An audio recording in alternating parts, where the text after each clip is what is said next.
nema podjela.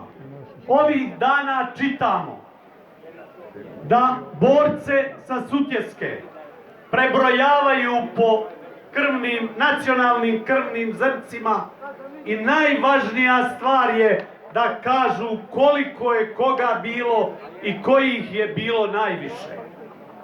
Ja znam, a i mi svi znamo, ovdje u ovoj dolini heroja, na obalama Sutjeske, na Zelengori, bili su Titovi partizani, bili su proleteri i nisu se brojali kao Srbi, Hrvati, Slovenci, Muslimani, Crnogorci, Makedonci, Jevreji, Romi i ne znam ko sve ne.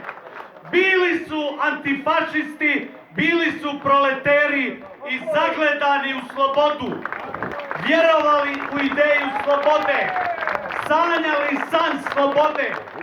Ko danas, 78 godina, kasnije ima pravo da ih prebrojava mrtve i one koji su ovdje pali, a i one koji su kasnije umrli?